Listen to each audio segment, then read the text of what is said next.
In today's video, we're exploring one of the most fascinating encounters in the Warhammer 40K universe, the short story The Word of the Silent King by L.J. Golding. This is a story about one of the rarest events in all of 40K. Chapter Master Dante of the Blood Angels coming face to face with the Necrons' mysterious and godlike ruler, Szarekh, the Silent King. For those that don't know, this is my second channel, Radio Blade Explains, where I post lore breakdowns and other videos much alike. My main channel is Radio Blade, where I post gaming content, so if you're interested, go give it a look. I also just want to make it clear that this video is not a substitute for reading The Word of the Silent King. It's a great story that can only be appreciated the way the author intended by, well, reading it yourself. This video more acts as a detailed explanation of the events for those who want to know and understand, well, what happened. You don't need to have read the book to understand this video, but I do recommend it. And one last thing before I get to the explanation, I'm going to start featuring comments at the end of videos and answering your questions or discussing ideas, so if you have any things you want to get featured, leave a comment. To understand this story, we need to start with who Szarekh is. The Silent King was once the absolute ruler of the Necron tier, the ancient flesh and blood race that eventually became the Necrons. When his people struck a deal with the Catan, exchanging their souls for immortality in mechanical bodies, Szarekh was the one who ordered the transfer. But he quickly realised the mistake. His people had traded everything, sensation, emotion, and even the possibility of rebirth for a hollow eternity.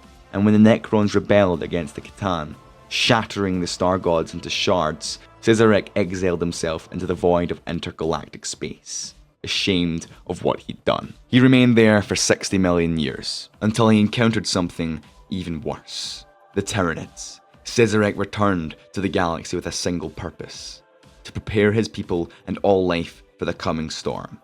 In his mind, the Tyranid were a greater threat than even all of Chaos. The most dire of all these extragalactic enemies were the Tyranid. For countless cycles, he has sought to repel this threat. He has observed them, studied them, and committed them to oblivion. This story begins on the planet of Gehenna Prime. To the Imperium, it's just another world of shrines and cities, but to the Blood Angels, it becomes a battlefield against the Necrons. For 3 weeks, Commander Dante personally leads his third company against endless mechanical legions. Assault squads dive from the skies, hammering the Necron phalanxes before retreating, while Captain Armos Tau commands the long-range support. It was a grinding war of attrition. The Blood Angels fought with fury, but the Necrons simply didn't stay dead. For every Necron we tore apart, 3 more would trudge forward to take its place. Or else the supposedly dead warrior would simply rise up once again once we had passed by. The Blood Angels lose brother after brother, drowning in a tide of unfeeling steel. The Necrons were winning until suddenly they stop. In unison, their eyes dim, their weapons lower, and they turn and march away, ignoring the Angels entirely. Dante's warriors are left stunned. Why would the Necrons abandon certain victory? The answer comes swiftly. A Tyranid splinter fleet has entered the system, descending upon Gehenna Prime. The Blood Angels are now trapped between the endless legions of the Necrons and the all-consuming hunger of the Great Devourer. In their war council, Dante rages at the situation. How did the Necrons know that the Tyranid were coming even before the Blood Angels' own long-range augurs had detected them? Had they planned this all along? That's when the chamber suddenly fills with static. The hololithic projectors crackle to life and a Necron emissary materializes before them. The Judicator Prime. I am the Judicator Prime. I am charged with securing your cooperation. You will not desist. The Blood Angels were shocked. Hours ago, the same Necrons were slaughtering them mercilessly. Now they were calling for cooperation. The Judicator delivers a message. Szarekh, last and greatest of the Silent Kings, is here on Gehenna, and he wishes to treat with Dante directly. Dante, Captain Tau, and Sergeant Mavi travel to the appointed place, a massive ziggurat raised in the wastes of Gehenna. There, thousands of Necron warriors stand in silent ranks. 900 Triarch Praetorians, the elite guardians of the dynasty, surround the throne at the summit. The 3 Blood Angels step out their rhino, hearts pounding, Inside their transport, hidden under tarpaulin, is their failsafe, the warhead from a cyclonic torpedo. If Dante gives the word, they will detonate it and annihilate everything in a 500-kilometer radius, including themselves, the Silent King, and 2 entire hive cities. It's a suicide plan, but one worthy of Captain Tao's title as the Master of Sacrifice. And yet Dante pushes forward. They ascend the ziggurat, defiant in the face of 10,000 silent machines. At the summit, the Necrons kneel.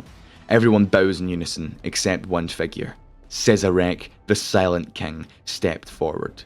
His body is a marvel of alien craftsmanship.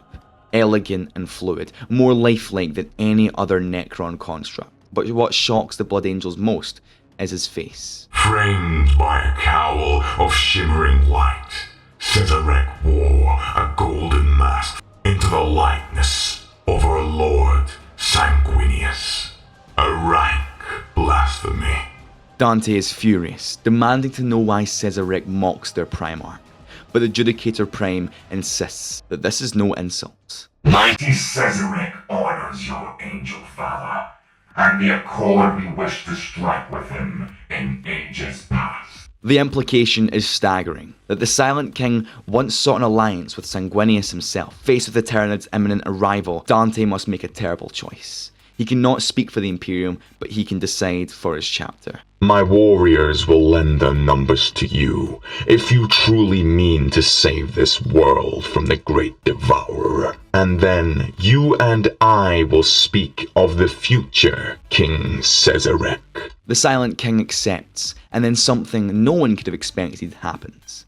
Szarekh leans forward, grips Dante's wrist in a gesture startlingly human, and whispers into his ear. For the first time in countless millennia, the Silent King speaks. The alliance holds. Together the Blood Angels and the Necrons drive back the Tyranid splinter fleet. Gehenna Prime is saved. But as the battle nears its end, the truth becomes clear. The Necrons never needed the Blood Angels. They had the numbers, the ships, the advantage. They simply used humans to absorb the worst of the Tyranid losses, preserving their own strength. The Necrons vanish without warning, leaving Dante's forces broken and bleeding. The suicide plan with a cyclonic warhead had failed. The chance to kill Szarekh, lost. Dante, exhausted and bitter, realizes the terrible truth. We will never have this chance again, if that is even who he was. In the aftermath, as the surviving Blood Angels burn the Tyranid corpses, Sergeant Mavi dares to ask Dante what the Silent King had whispered to him. For a long time, Dante refuses, but he finally admits the words. He said, "They are the rising storm, and you must become the shield." A prophecy, a warning, but of what? The Tyranids or some even greater threat? And that is the story of the word of the Silent King. It's a rare glimpse into the cunning of Szarekh, and the impossible decisions faced by the chapter master Dante.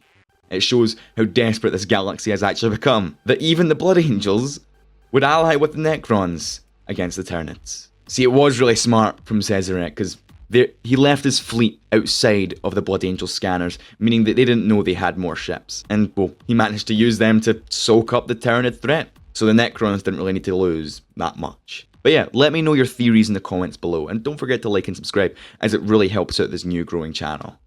I think the weirdest bit for this story for me was when Szarekh was wearing a fashion mask in the shape of Sanguinius. I was like, what? It doesn't make any sense.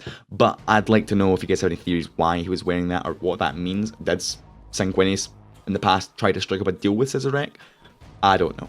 But anyway, thank you very much for watching, and well, I'll see you in the next video. My last video, the lore of Lieutenant Cassian and the events of the novella Crusade.